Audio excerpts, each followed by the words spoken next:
going to make a tabbed application. I'm just hitting enter here rather than just clicking on the buttons. That's much quicker. And up it comes, and then we're going to get the storyboard up. Click for the storyboard now.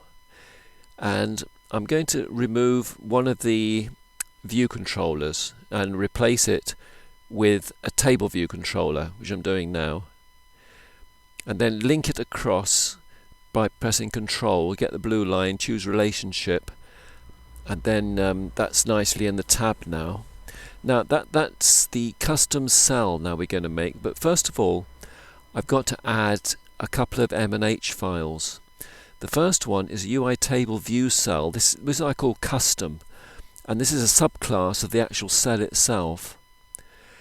And then the other one I'm going to put in is, when I get around to it, is a subclass of the table view controller.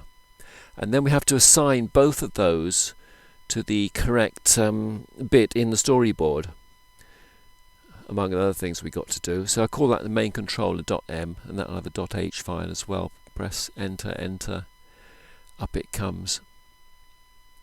Right, let's have a look at the main storyboard. Now let's start assigning things. Click on table view controller and then the classes, and choose main controller.m as the class there. And then do the same for table view. First of all, table view has to be dynamic properties. Then table view cell, you have to pick the class there. We've just made that called custom.m. That's one we just made. And then I'm going to give it an identifier cell because I use that in the code. I'll pull that down a bit. I'm just going to add 2 labels, but you can put lots and lots of things on there, and images, many labels as you want, and you can make it look really pretty. So I'm just putting 2 labels in awful positions, and then I've got to declare them in custom.h with a property in the usual way, non-atomic weak, IB outlet, don't forget, and then UI label star label 1, and then I'll do label 2 as well. I'm just going to copy it across. Actually, I forget to change it from label 1 to label 2, so I have to come back and do that again.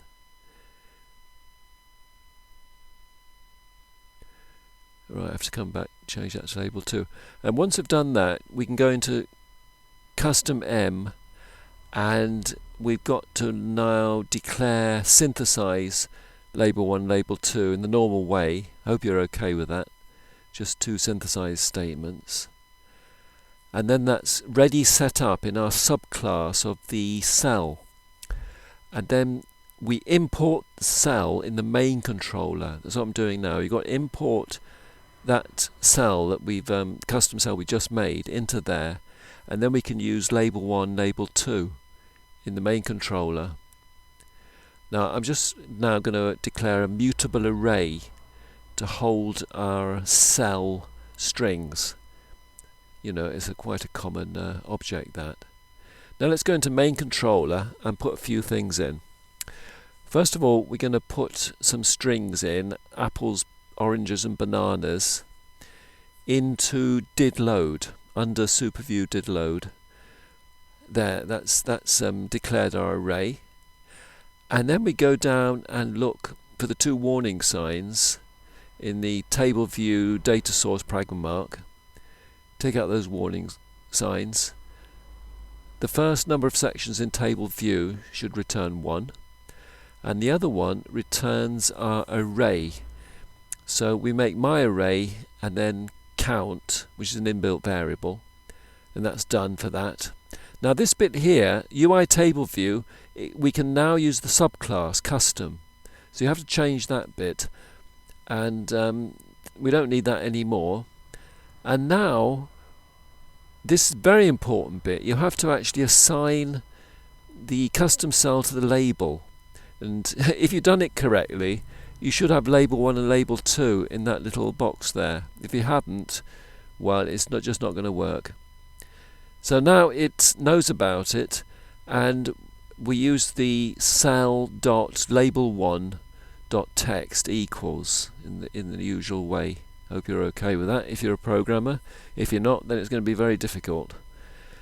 And the first one, we're just going to put our array of apples, oranges and bananas in there.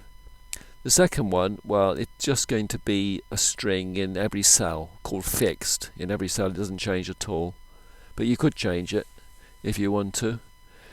So we just declare in the normal way at, and then a string fixed. And that's about it. Have I forgotten anything? No, let's run it now. Now, providing you've done everything in the correct order, it works. But if you haven't done it, it doesn't work. So there you are.